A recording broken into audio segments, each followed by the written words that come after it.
I ain't gonna lie to you. At times like this, damn, you gotta think about the plot and the symbolism, if that makes sense. Basically what I'm saying is Law's not dead. Because if he ever dies, it'll be performing the heart surgery. Otherwise, I just don't think they're getting rid of Law. Y'all niggas are still getting chased around? Right, now we know Bonney wants to see Vegapunk for turning Kuma into a robot. I'm assuming she has no idea why that happened. I am very desensitized to anime backstories, but just thinking about that shit sad as hell. Especially if Bonnie's just a child. Yes, yeah, that's fucked up. I guess those are supposed to represent panda ears. So maybe that was before he ate the pawpaw fruit. I gotta stop him by force. Jinbei can do it. You just gotta allow him to do it. That's not your real father. Or does she genuinely believe that's the only Kuma robot right there? What is she gonna say when Lucci shows up with the gray hair one that kind of looks like a Seraphim?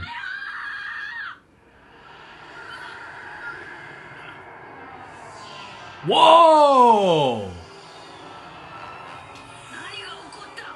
Her devil fruit applies to other people? Did we know that?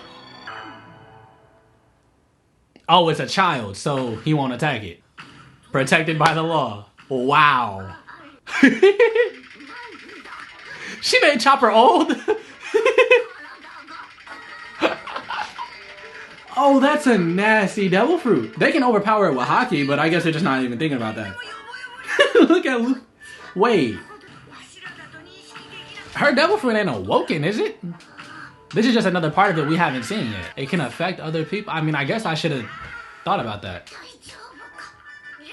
Am I missing something? Have we seen that before? What? In a possible future. Maybe because Luffy's just old right now, he doesn't have what it takes to use his haki. Jinbei looks kind of cool. That's what his hair looked like as a child? And when he got older, it turned black? What I know about Kuma is that he was an evil king of the Sorbet Kingdom who was expelled by its citizens, and after becoming a member of the Revolutionary Army, he was arrested by the Navy and sentenced to life. So that's obviously a lie. He wasn't an evil king, but they probably spread that about him. Kuma just doesn't give off that vibe. He was allowed to return to the sea as one of the 7 warriors on the condition that he submits his body to augmentation and cloning. Where was Bonney during all of this? That's nasty that she had to be on her own. It was to protect you. It had to be. Kuma the tyrant committed. Don't call him a tyrant. Okay. Yeah, bro, that's a child. Look at how she reacts to things. Beam set. Oh, wait. Yeah, that is really cool. I didn't even think of it. She has a lightsaber.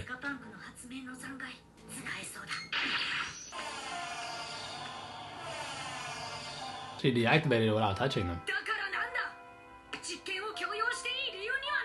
Maybe because she activated it on herself, which I'm assuming she just did, it went away from them. She can't do both at the same time. Could you turn me back to... Oh, wait, no, never mind. Jinbei's a child.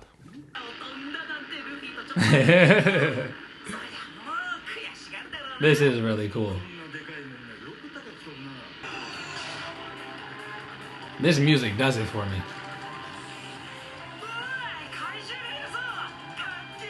So they're not far from Luffy and them.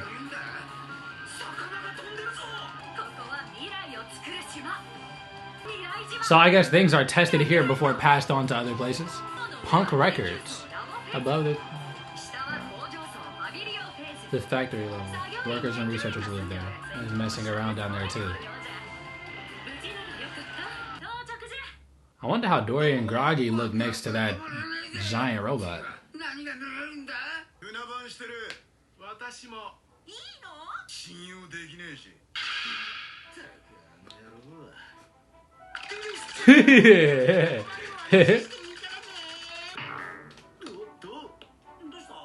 The clouds? You can walk on them?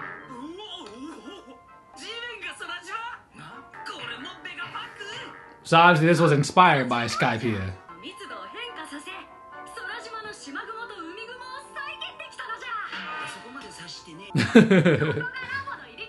The entrance of the lab. Wow. Please give Usopp, the coolest outfit. We've seen him in the eye catchers, but I just don't be paying attention to him. I think Zoro's look pretty good. He had a puffer on. And they don't have to pay for it, so they won't get punished.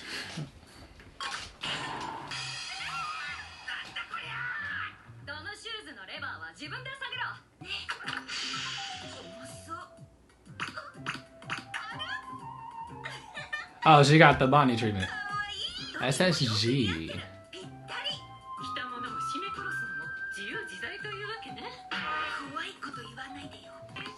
Hey! I like Frankie's. I like the glasses. Oh my gosh. They gave you the Jimbei treatment.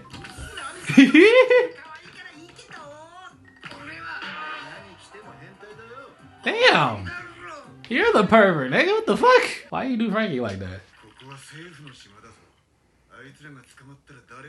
Oh, so they haven't gone yet. That's a good point. Yeah, the government's heavily affiliated with... You think the real Vegapunk is talking to the government right now, letting them know the Straw Hats are there? I did get it right on one condition, that the destination would be anywhere outside the land of Wano, but not here. It's a government island. Lucci's on his way, man.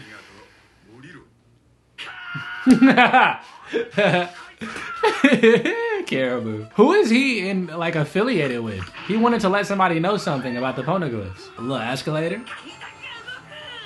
Yeah, they've never seen those. Is it the suit? Just automatically, like the material allows you to phase through? That's gotta be it. Cause how did Luffy? Oh, okay, it's just holographic. Okay, just holographic.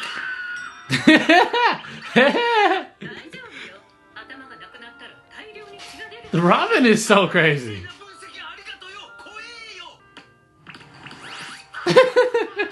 He's so paranoid. That's real. You can get in, you can't get out. That's so interesting.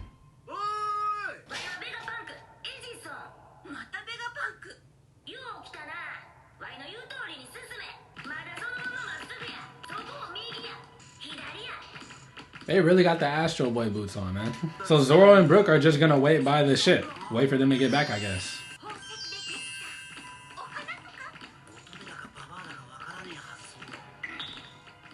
Damn! Future kid. Is that Edison?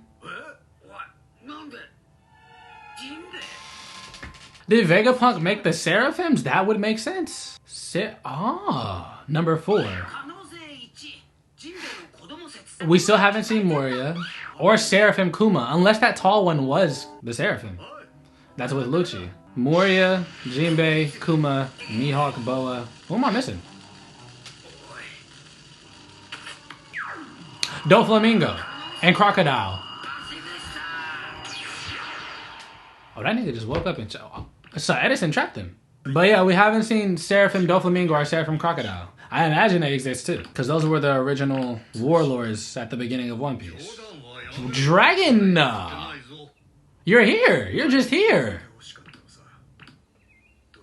Oh, my camera died, but I went back to that last clip to watch Shaka and Dragon talk, and he was basically saying he's gonna die soon. Like, he could see his future and what was gonna happen. Now, can he really see the future, or is he just calculating what he believes is going to happen? Like, when Cypher Pole 9, the group with Lucci, once they show up, is he talking about, like, there's gonna be a big fight between Luffy, them, and they'll get caught up in it? Or what is he thinking about? Because now that we're also talking about Bonney, Kuma, and the Revolutionary Army, I'm assuming they're going to get active as well. What would make him believe he's gonna die soon besides the government changing on the Vegapunks? The Straw Hats have no ill will against him. If anything, I feel like we're gonna learn a lot from the real Vegapunk that shows up. But Vegapunk being issued with the government, I'm imagining it's not very friendly. They just want him for his knowledge. What are the chances Vegapunk is no longer listening to what they want? And that's why Lucci, Kaku, and Stussy are going to Egghead. And maybe that turns into something bigger and requires the higher-ups. And by higher-ups, I just mean at least Admiral, because it was a crazy realization to come to post-Wano. That's just the strength Luffy's at right now, that nobody else is really gonna be much of a challenge for him. I'm assuming if he's fighting Lucci, he about to kick his ass. Unless Lucci awoken his devil fruit too, because he also is getting stronger. But what would it do? It was a Zoan, like Chopper's. How much stronger does it really make him? It wouldn't give him the hockey boost that the Nika fruit gave Luffy. So still, I think if this arc is actually gonna go off the rails, with Shaka's foreshadowing that he's going to die soon, it's gonna require a lot. Unless they just get sabotaged by somebody lurking in the shadows. We'll have to see. But that's the episode. Now, as I originally thought, we did not go back to Law. I am going to assume he's still alive, but they also didn't show us Kid either. So fingers crossed that they're both okay, but you can see this setup getting serious. With the build up to Bonnie's inevitable backstory, hopefully a little bit of Kuma so we learn more about him as a person, the revolutionary army, the government going to Vegapunk. Hopefully we get a little more information about devil fruits, like a confirmation. We know they're confirmed to have a will of their own thanks to the Gorosei. So I guess you could say the Nika fruit chose Luffy, like it was hiding from everyone else and went to the guy who wants to be the most free. But still, it would be really cool just to hear Vegapunk's thoughts on devil fruits. He's 500 years into the future technology-wise, so I'm sure he knows a lot more beyond that too. And lastly, we saw Seraphim Jinbe finally, and he immediately attacked the Straw Hats. And that was Edison's plan. It seemed like he did that on purpose. He walked them straight to Seraphim Jinbe, and once he woke up, he shot at them immediately. Now we know the Seraphims aren't the best listeners. They weren't really listening to Kobe, but you would think they would listen to their creator, or maybe just the original Vegapunk. Either way, it seemed like Edison set them up. So I am curious on what's gonna happen between them and the potential dialogue between Jinbei and the Seraphim. Maybe he confirms to us that he did have to get his blood drawn or something to be a warlord, and that's why they abolished the system.